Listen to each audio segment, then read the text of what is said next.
Hi, welcome back to this reading series. Today is the fifth episode. I hope you're enjoying this series and I hope you're learning a lot.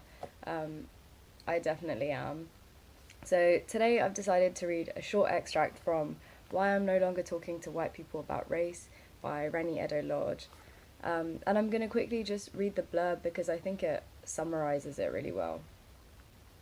The book that sparked a national conversation, exploring everything from eradicated black history to the inextricable link between class and race.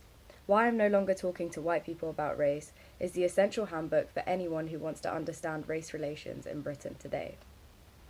So, as the blurb writes, I think this is a great starting point for people who want to understand structural racism and the ways in which it manifests.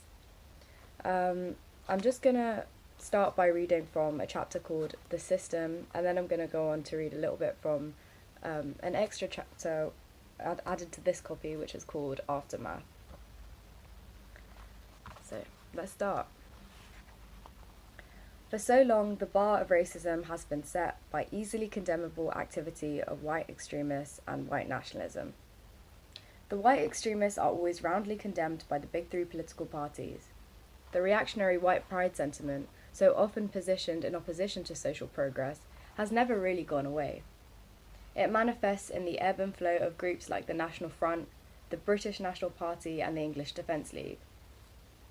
Their political activity, whether it is storming down busy streets in hoodies and balaclavas, or suited up and feigning respectability at their political conferences, has real-life consequences for people who aren't white and British. If all racism was as easy to spot, grasp and denounce as white extremism is, the task of the anti-racist would be simple. People feel that if a racist attack has not occurred, or the N-word has not been uttered, an action can't be racist. If a black person hasn't been spat at in the street, or a suited white extremist politician hasn't lamented the lack of British jobs for British workers, it's not racist. And if the suited politician has said that, then the racism of his statement will be up for debate, because it's not racist to want to protect your country.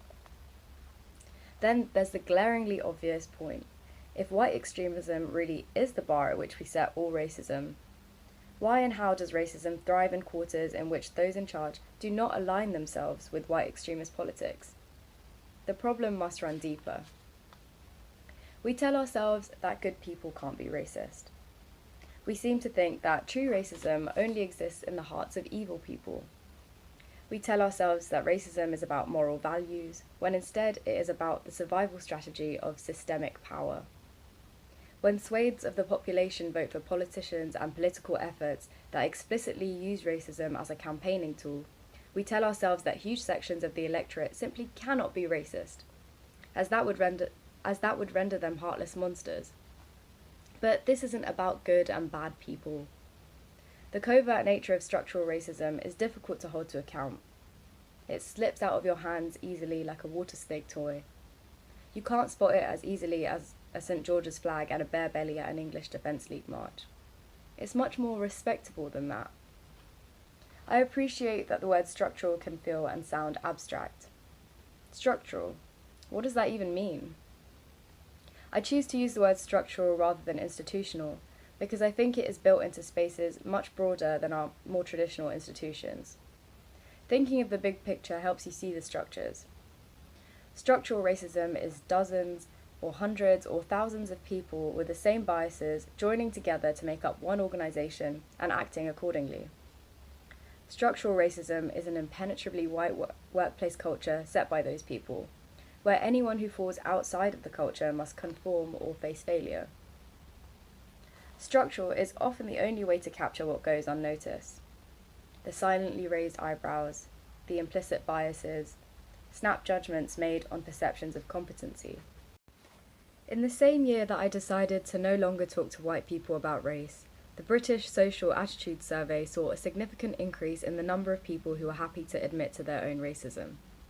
The sharpest rise in those self-admitting were, according to a Guardian report, white professional men between the ages of 35 and 64, highly educated and earning a lot of money. This is what structural racism looks like. It is not just about personal prejudice, but the collective effects of bias. It is the kind of racism that has the power to drastically impact people's life chances. Highly educated, high-earning white men are very likely to be landlords, bosses, CEOs, head teachers, or university vice-chancellors. They are almost certainly people in positions that influence others' lives. They are almost certainly the kind of people who set workplace cultures. They are unlikely to boast about their politics with colleagues or acquaintances because of the social stigma of being associated with racist views. But their racism is covert. It doesn't manifest itself in spitting at strangers in the street. Instead, it lies in an apologetic smile while explaining to an unlucky soul that they didn't get the job.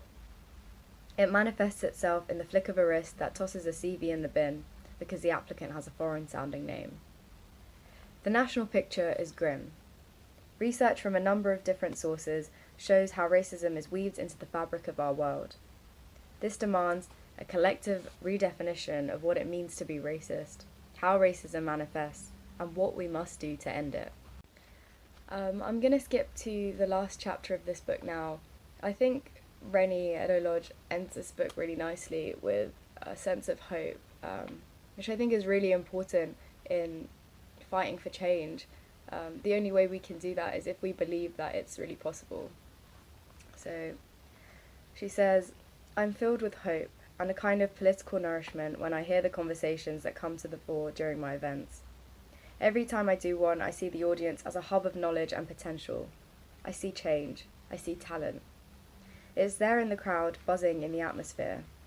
I learn a lot too from the people of colour who turn up, who are experts in their respective fields and have taken on the additional job of anti-racist in the room at work. Sometimes at these Q&As, I think there are people in the audience who are far more qualified than me to answer specific questions. This is the power of the collective. We've reached a tipping point, and I'm glad that my book has served as catalyst. My dream is that people who turn up to my events take that opportunity to meet each other, swap details, and form their local resistance. I consider myself to be a part of a movement, and I think that if you are deeply touched by what you've read in this book, then you are part of that movement too. It's happening right now." So I'm going to stop there. I hope you enjoyed that. I definitely recommend getting yourself a copy of this book. As I said at the beginning, it's a really good place to start in terms of understanding the history of racism and the ways in which we can fight against it. So yeah, thanks for watching, and if you have any recommendations for what you want me to read from next, just drop a comment below or DM the Instagram account. Yeah, I'd love to know your thoughts. Okay, have a good week. Bye.